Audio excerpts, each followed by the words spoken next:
Dalam hadis riwayat Imam Ahmad, Rasulullah ditanya oleh Ibnu Abbas, "Ya Rasul, siapakah yang kau maksud? Suatu kaum yang miskin, kere, penggembala ternak, tidak beralas kaki, tiba-tiba saja menjadi kaya raya dan sangat berkuasa.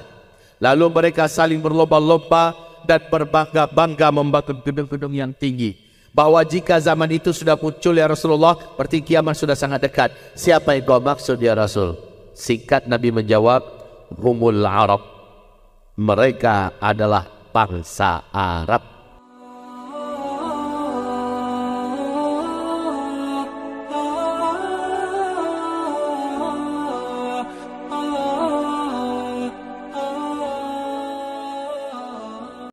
Assalamualaikum warahmatullahi wabarakatuh.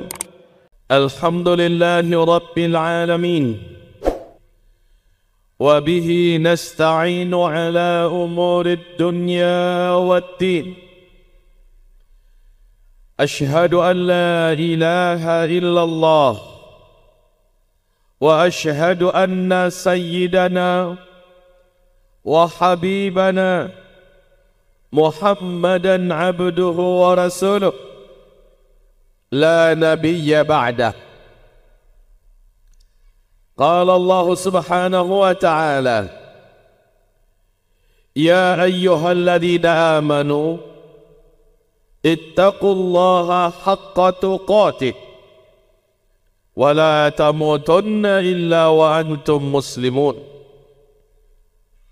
Wa qala ya ayyuhan nas ittaqu rabbakum alladhi khalaqakum min nafsin wahidah wa khalaqa minha zawjaha wa batha minhuma rijalan katsiran wa nisaa wattaqullaha alladhi tasaaluna bihi wal arham innallaha kana 'alaykum raqiba. Wa qala ya ayyuhalladzina amanu ittaqullaha wa qulu qawlan sadida yuslih lakum a'malakum wa yaghfir lakum dhunubakum wa man yuti'illaha wa rasulahu faqad faza fawzan 'azima. Allahumma arhamna bil Qur'an wa sadaqallahul 'azim. Wa qala an-nabi sallallahu alaihi wasallam, "Ala inni qad ji'tukum biha bayadha'a naqiyyah layluha kanahariha la yazighu anha ba'da dhalika ila halik." Amma ba'du. Guru-guru kita yang mulia, alim ulama yang kita cintai, para pemimpin umat yang semoga dilindungi dijaga oleh Allah, tokoh-tokoh masyarakat semoga senantiasa dalam kesehatan dan keafiatan dan iman yang prima, serta calon-calon penghuni surga Allah sekalian. Amin ya rabbal alamin. Suatu ketika Nabi Muhammad sallallahu alaihi wasallam sedang berbincang-bincang di tengah-tengah para sahabat-sahabatnya.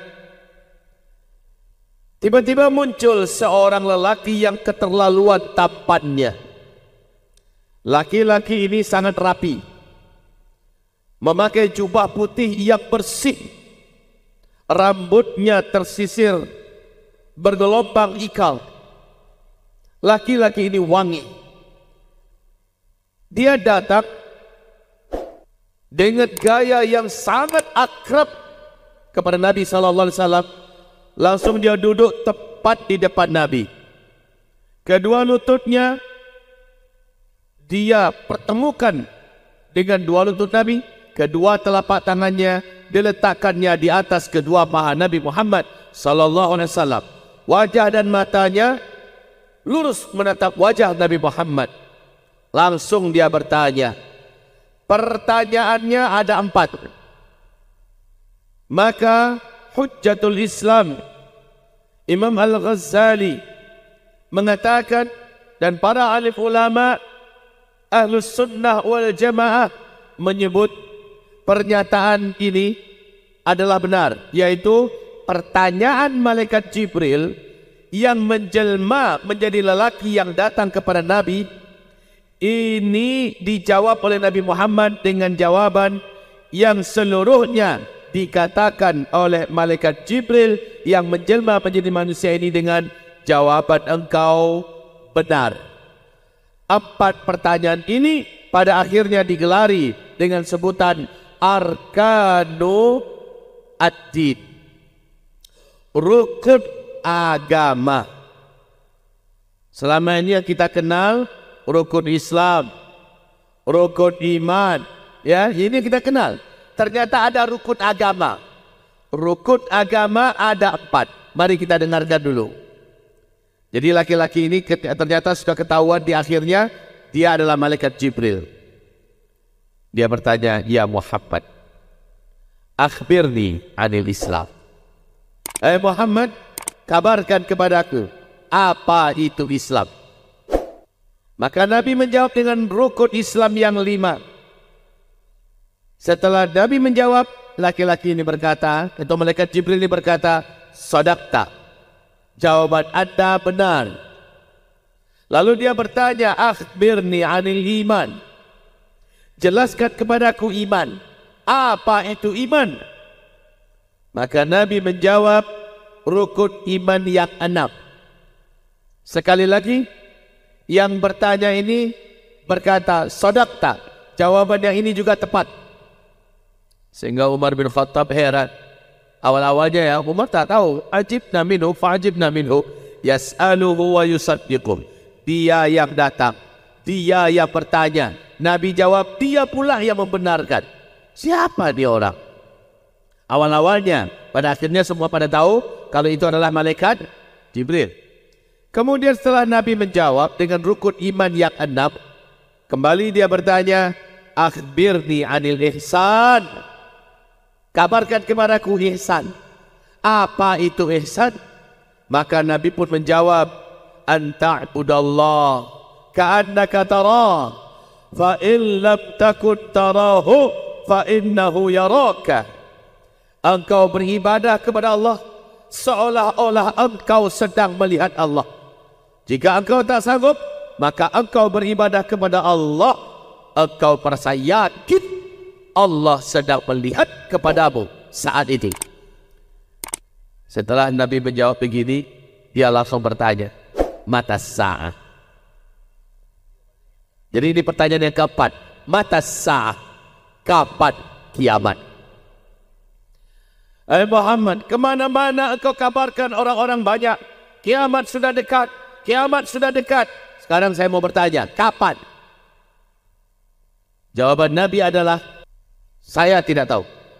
Mal mas'ulu anha bi'alama lisail. Maaf, saya tidak tahu. Mungkin yang bertanya lebih tahu dari saya yang ditanya. Saya tak tahu. Kalau begitu kabarkan kepada saya Muhammad ana baratiha, tentang tanda-tanda. Kalau tanda-tanda ini sudah muncul, berarti kiamat sudah sangat dekat. Kalau ini pertanyaanmu, saya adalah spesialisnya. Maka Nabi membocorkan dalam hadis ini, antara al-hufat al-urat al-alata ri'a'asya yatatawaluna fil bunyan antalina al-amatu rabataha wa antara al-hufat al-alata ri'a'asya yatatawaluna fil bunyan. Setelah menjawab ini, malaikat Jibril berdiri. Ingat ya, awal-awalnya seluruh sahabat tak ada yang tahu ini. Malaikat Jibril ini langsung berdiri dan pergi. Umar yang paling dekat dengan Nabi dicolek oleh Nabi. Umar, ente kenal sama orang itu? Tidak ya Rasulullah. Ente kejar dia, tangkap, bawa kemari. Giliran kita yang nanya, dia siapa? Siap ya Rasul. Umar itu, Bapak Ibu, tinggi besar. Langkah kakinya 2 kali langkahnya para sahabat. Sigap. Tingginya Umar, kata para sahabat, kalau dia disuruh naik ke atas seekor kuda perang, kuda jantan yang besar, bukan kuda poni ya, disuruh naik ke atas kuda jantan perang, ya, maka kalau dia 2 kakinya tidak diletakkannya di atas tirap, kuda jalan, ujung kaki Umar bin Khattab kiri kanan itu bisa membuat kedua garis di jalan. Itu tanda tingginya Umar. Dengan langkah kaki yang besar, dengan sikap beliau mengejar keluar. Udah nggak ada.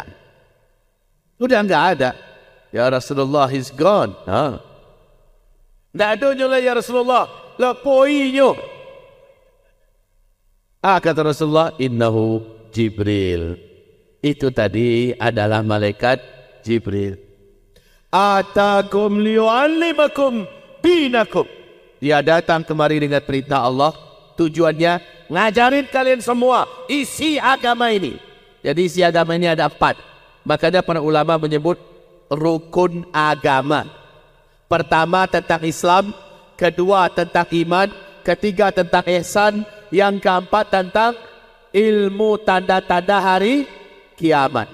Tentang Islam berkaitan dengan syariat. Tentang iman berkaitan dengan akidah dan tauhid.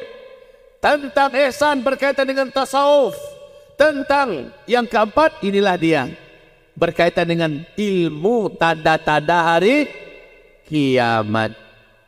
Oke, sampai di sini kita mau terjemahkan. Apa sih yang dijawab ketika malaikat Jibril bertanya, tanda-tanda kiamat itu apa Muhammad? Kalau itu sudah terjadi, berarti kiamat sudah sangat dekat. Nabi menjawab, antalidal amatu rabataha. Apabila orang-orang biasa, wanita-wanita bawahan sudah melahirkan para tuan-tuannya.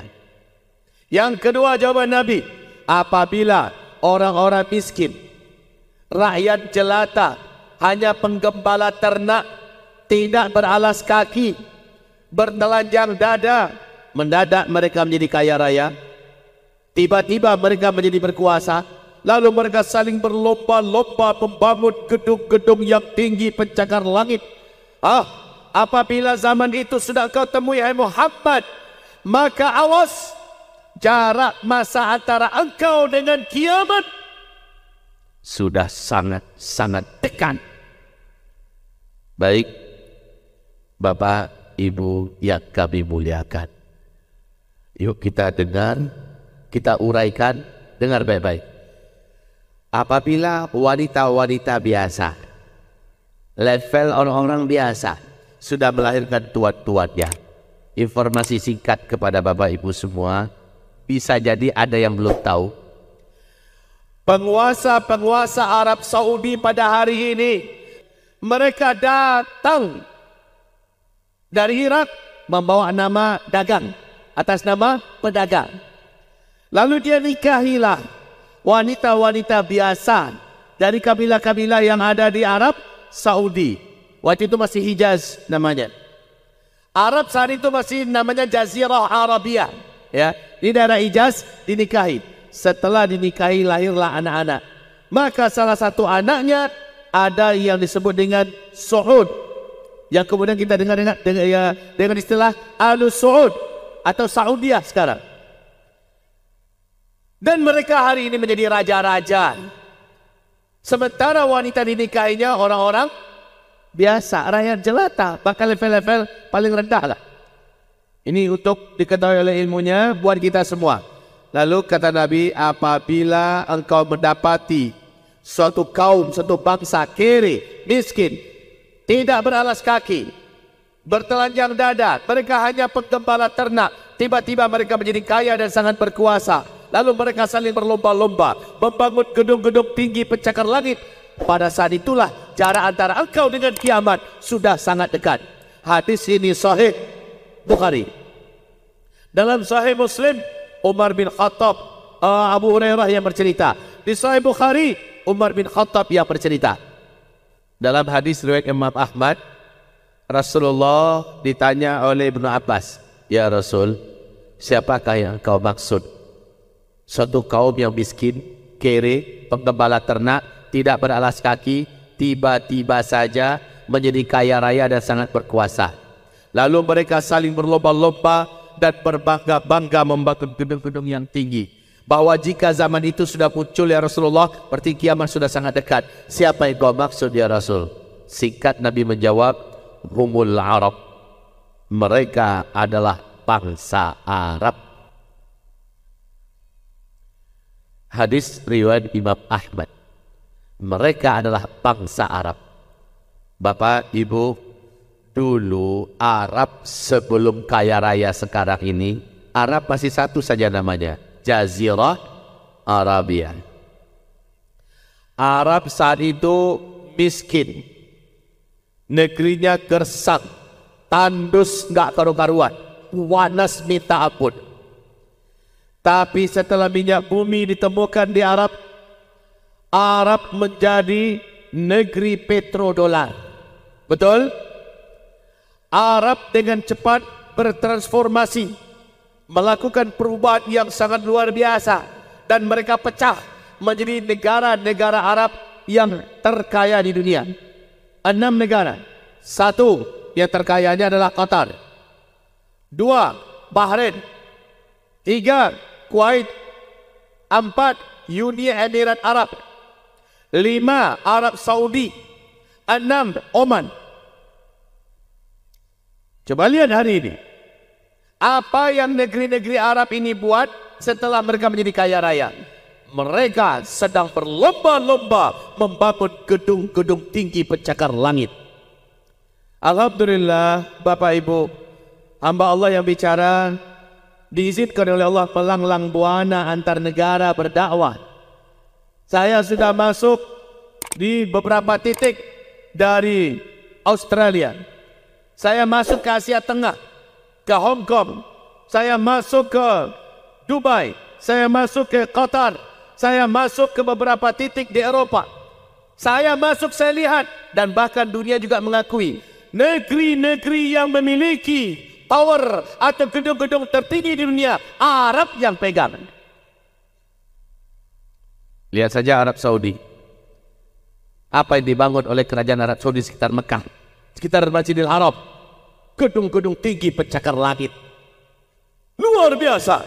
Jam terbesar di dunia ada di Tower Zamzam yang tingginya lebih dari 640 meter. Lihat Madinatul Munawwarah, Masjid Nabawi yang indah dan besar megahnya luar biasa. Hari ini bagaikan mau hilang, mak tenggelam karena dikelilingi oleh hotel-hotel bintang 5 yang tinggi-tinggi pencakar langit. Dulu ibu kota Riyadh, saat gubernur di sana adalah Pangeran Salman yang sekarang jadi raja. Oleh Raja Abdullah, Pangeran Salman disuruh menjadi gubernur di Riyadh. Di tangan Pangeran Salman, ibu kota Riyadh disulap menjadi kota metropolitan ala Eropa, bahkan mengalahkan Eropa.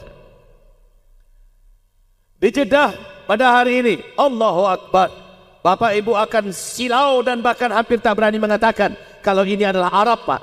Perkembangan pembangunan di Jeddah luar biasa. Itu baru Arab Saudi. Ternyata Arab Saudi jauh tertinggal oleh Kuwait, jauh tertinggal oleh Bahrain.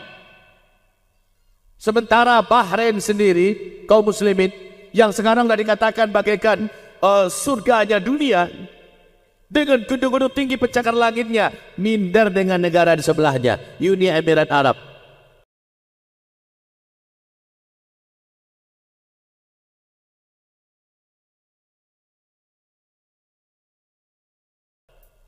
Saya, Bu,